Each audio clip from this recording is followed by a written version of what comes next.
വിഴിഞ്ഞം തുറമുഖം പ്രധാനമന്ത്രി ഇന്ന് രാജ്യത്തിന് സമർപ്പിക്കുകയാണ്. രാവിലെ 11 മണിക്കാണ് കമ്മീഷനിംഗ് ചടങ്ങ്. മുഖ്യമന്ത്രിയും കേന്ദ്രമന്ത്രിമാരും ബിജെപി സംസ്ഥാന അധ്യക്ഷൻ രാജീവ് ചന്ദ്രശേഖറും ചടങ്ങിൽ പങ്കെടുക്കും. പ്രധാനമന്ത്രി രാവിലെ 10:15 ഹെലികോപ്റ്റർ മാർഗം വിഴിഞ്ഞത്തെത്തും. വിവരങ്ങളുമായി വി അരുണും ഡാൻ കുര്യനും ചേരുന്നുണ്ട്.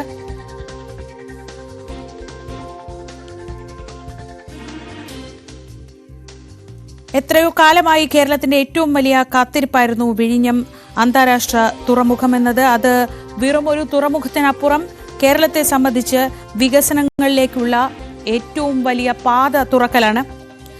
വി അരുണിലേക്ക്. Arun, good morning. എത്രയോ കാലമായി നമ്മൾ കാത്തിരുന്നു. നമ്മൾ മാധ്യമപ്രവർത്തകരായ കാലം തൊട്ടേ ഒരുപക്ഷെ ഈ വിഴിഞ്ഞത്തെക്കുറിച്ച് പറയുന്നുണ്ട്, വിഴിഞ്ഞം തുറമുഖം നേരിടുന്ന പ്രതിസന്ധികളെ കുറിച്ച് റിപ്പോർട്ട് ചെയ്യുന്നുണ്ട്.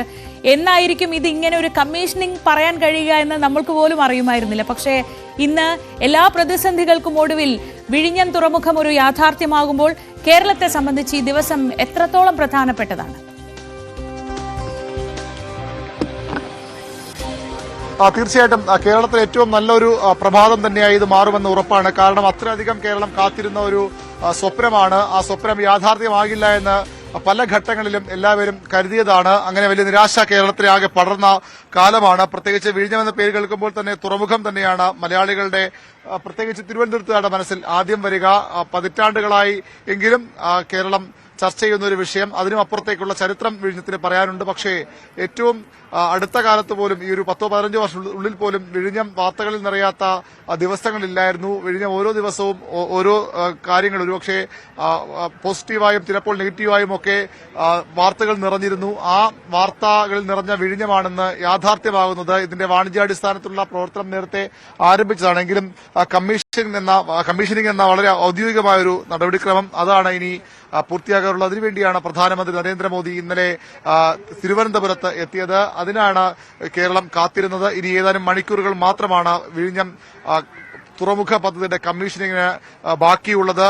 എല്ലാ ഒരുക്കങ്ങളും പൂർത്തിയാകുന്നു. വലിയ ആവേശത്തോടുകൂടി, വലിയ അഭിമാനത്തോടുകൂടി കേരളം കാത്തിരിക്കുകയാണ്. വിഴിഞ്ഞം തുറമുഖ പദ്ധതിയുടെ ഉദ്ഘാടന ചടങ്ങിന് വേണ്ടി ഒരുക്കങ്ങളെല്ലാം പൂർത്തിയാകുന്നു. കനത്ത സുരക്ഷാ ക്രമീകരണങ്ങൾ. ഞാനിപ്പോൾ ഉള്ളത് തുറമുഖ കവാടത്തിലാണ്. ഇതിന് തൊട്ട് പിന്നിലാണ് പ്രധാനമന്ത്രി പങ്കെടുക്കുന്ന വേദിയും മറ്റും ഉള്ളത്. നമുക്കറിയാം, ഈ തുറമുഖ കവാടം എന്ന് പറയുമ്പോൾ തന്നെ ഇവിടെ നിരവധി സമരങ്ങൾക്ക് സാക്ഷിയായ ഒരു പ്രദേശം കൂടിയാണ്.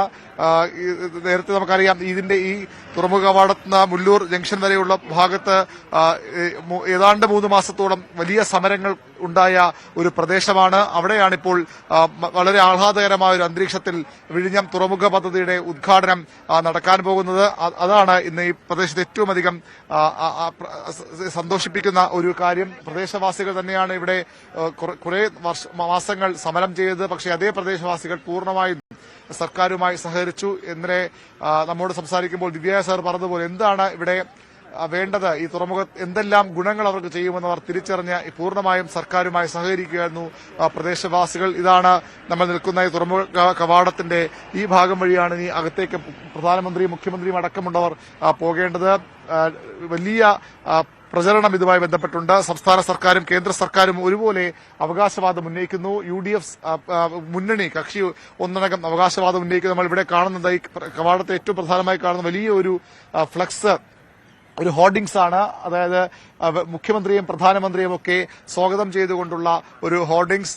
രണ്ട് വശത്തും മുഖ്യമന്ത്രിക്കും പ്രധാനമന്ത്രിക്കും തുല്യ പ്രാധാന്യം നൽകിക്കൊണ്ട് dedication to the nation of വിഴിഞ്ഞം, dedication to the nation of വിഴിഞ്ഞം international deep water multipurpose seaport, അതിന്റെ ഉദ്ഘാടന ചടങ്ങിലേക്ക് മുഖ്യമന്ത്രിയും പ്രധാനമന്ത്രിയും ഒക്കെ സ്വാഗതം ചെയ്തുകൊണ്ടുള്ള ഒരു പടുകൂറ്റൻ ഹോർഡിംഗ്സ് ഇവിടെയുണ്ട്. ഈ നഗരം മുഴുവൻ ഇത്തരം ഹോർഡിംഗ്സുകൾ നിറഞ്ഞിരിക്കുന്നു.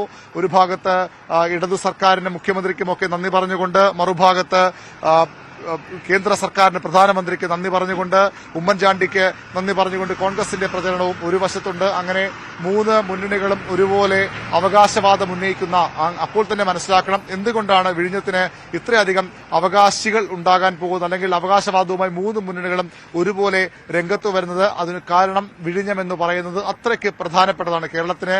ഒരുപക്ഷെ രാജ്യത്തിന് വിഴിഞ്ഞം രാജ്യത്തിന്റെ തുറമുഖ കവാടമായി മാറുന്നു എന്ന് നമുക്ക് ആലങ്കാരികമായി എന്ന് പറയുന്നതിനപ്പുറത്തേക്ക് അക്ഷരാർത്ഥത്തിൽ അത് തന്നെ സംഭവിക്കും. വിഴിഞ്ഞം അത്ര വലിയ പദ്ധതിയാണ്, അത്രയധികം പ്രതീക്ഷയോടുകൂടി കേരളവും രാജ്യവും ഉറ്റുനോക്കുന്ന പദ്ധതിയാണ്. അതുകൊണ്ട് കൂടിയാണ് വിഴിഞ്ഞത്തിന് വേണ്ടി ഇത്രയധികം അവകാശ തർക്കങ്ങൾ ഉണ്ടാകുന്നത്. അതിന്റെ ഒരു ചരിത്രം പരിശോധിച്ചാൽ ഇടത് വലത് മുന്നണികൾക്ക് ഒരുപോലെ വിഴിഞ്ഞത്തിന്റെ അവകാശത്തിന് വേണ്ടിയുള്ള അവകാശവാദം ഉന്നയിക്കാൻ കഴിയും. അത്രയധികം കാര്യങ്ങൾ ഈ പല തടസ്സങ്ങൾ ഉണ്ടായിട്ടുണ്ട്, പല തെറ്റുകൾ വന്നിട്ടുണ്ട് രണ്ട് മുന്നണികളുടെയും ഭാഗത്ത്. പക്ഷേ അതെല്ലാം മറികടന്നുകൊണ്ട് ഏറ്റവും ഒടുവിൽ വിഴിഞ്ഞമെന്ന സ്വപ്നം സാക്ഷാത്കരിക്കാൻ കേരളത്തിലെ ഭരണ മുന്നണിയും ഇപ്പോഴത്തെ ഭരണ മുന്നണിയും പ്രതിപക്ഷ മുന്നണിയും ഒരുപോലെ രംഗത്ത് വന്നു. കേന്ദ്ര സർക്കാരിന്റെ വകുപ്പാണ് തുറമുഖം, ഷിപ്പിംഗ് മന്ത്രാലയം. അതുകൊണ്ട് തന്നെ അവർക്കും അതിൽ പങ്കുണ്ട്. ചില തർക്കങ്ങളൊക്കെ കേന്ദ്രവുമായി ഇപ്പോഴും നിലനിൽക്കുന്നു വയബിലിറ്റി ഗ്യാപ് ഫണ്ടിന്റെ കാര്യത്തിലുമൊക്കെ. എങ്കിൽ പോലും കേന്ദ്രത്തിനും നല്ല നിർണായകമായ റോളുണ്ട്. വലിയ സമരങ്ങൾക്ക് ഈ തുറമുഖ കവാടങ്ങൾ സ്വാഭാവികം അതുകൂടി പറഞ്ഞു പോകേണ്ടി വരും. കാരണം അത്രയധികം സമരവേലിയേറ്റങ്ങളുണ്ടായ ഒരു പ്രദേശമാണ്, ആ മണ്ണാണ്. അവിടെയാണിപ്പോൾ നാടിന് അഭിമാനമായ രാജ്യത്തിന് പ്രതീക്ഷയുള്ള ഒരു പദ്ധതി ഉദ്ഘാടനത്തിലേക്ക് പോകുന്നത്. ഇതിന് മീറ്ററുകൾക്കപ്പുറത്താണ് ഈ പ്രധാനമന്ത്രി പങ്കെടുക്കുന്ന ഉദ്ഘാടന ചടങ്ങ്. പ്രധാനമന്ത്രി 10 മണിയോടുകൂടി ഏതാണ്ട് 10 മണിയോടുകൂടി ഇവിടെ 10:30 ഇവിടെ എത്തുമെന്നാണ് അറിയാൻ കഴിയുന്നത്. അദ്ദേഹം ഈ തുറമുഖ പ്രദേശം സന്ദർശിക്കും. തുറമുഖത്തിന്റെ ബർത്തിലേക്ക് അദ്ദേഹം അവിടെ പോകും, പുലിമുട്ടുകൾ സന്ദർശിക്കും. അതിനുശേഷമാകും അദ്ദേഹം ഉദ്ഘാടന ചടങ്ങിലേക്ക് പോവുക. മുഖ്യമന്ത്രി അടക്കമുള്ള സംസ്ഥാന രാഷ്ട്രീയത്തിലെ പ്രധാനികളൊക്കെ ഉണ്ടാകും. പ്രതിപക്ഷ നേതാവ് ബഹിഷ്കരിക്കുന്നുണ്ട്. അദ്ദേഹം ഈ പരിപാടിയിൽ പങ്കെടുക്കുന്നില്ല, വേണ്ട പോലെ വിളിക്കേണ്ടതുപോലെ സർക്കാർ ക്ഷണിച്ചില്ല എന്ന പരാതിയാണ് പ്രതിപക്ഷ നേതാവിനുള്ളത്. പക്ഷേ തിരുവനന്തപുരം MP ശശി തരൂർ അദ്ദേഹം ഈ തുറമുഖത്തിന് വലിയ തുറമുഖത്തിന് വാദിച്ചയാളാണ്, വലിയ പ്രയത്നങ്ങൾ നടത്തിയ ആളാണ്. തരൂർ ഈ യോഗത്തിൽ പങ്കെടുക്കും. സ്ഥലം കോവളം MLA വിൻസെന്റ് പങ്കെടുക്കും. അങ്ങനെ പ്രതിപക്ഷ പ്രാതിനിധ്യവും ഉണ്ടാകും. BJPയുടെ നേതൃത്വത്തിന്റെ വലിയൊരു നേതൃത്വ കേന്ദ്ര മന്ത്രി സർബാനന്ദ സോനോവാളും അതുപോലെ തന്നെ BJPയുടെ സംസ്ഥാന അധ്യക്ഷനുമൊക്കെ ഈ പരിപാടിയിൽ പങ്കെടുക്കുന്നുണ്ട്. പ്രധാനമന്ത്രയും മുഖ്യമന്ത്രിയും തന്നെയാകും ഒരുപക്ഷെ ചടങ്ങിന്റെ ഏറ്റവും വലിയ ആകർഷണം. തുറമുഖത്തിന്റെ സവിശേഷതകളിലേക്ക്, തുറമുഖം തുറന്നിടാൻ പോകുന്ന അവസരങ്ങളിലേക്ക് ഒക്കെ നമുക്ക് വരും സമയത്ത് കൂടുതൽ വിശദമായി കടക്കാം. ഏതായാലും വിഴിഞ്ഞം തുറമുഖത്തിന്റെ ഉദ്ഘാടനത്തിന് കേരളം പൂർണ്ണ സജ്ജമാണ്. തയ്യാറെടുപ്പുകളെല്ലാം പൂർണ്ണമാണ്. ഇനി പ്രധാനമന്ത്രിയും മുഖ്യമന്ത്രിയും ഇവിടെ എത്തുക, ഈ ഉദ്ഘാടന ചടങ്ങിലേക്ക് പോകുക. മണിക്കൂറുകൾ മാത്രം ബാക്കിയാകുന്നു. കേരളത്തിന്റെ എക്കാലത്തെയും വലിയ വികസന പദ്ധതിക്ക് അതിന്റെ ഔദ്യോഗികമായ ഉദ്ഘാടനം കുറിക്കാൻ. ശ്രീജ.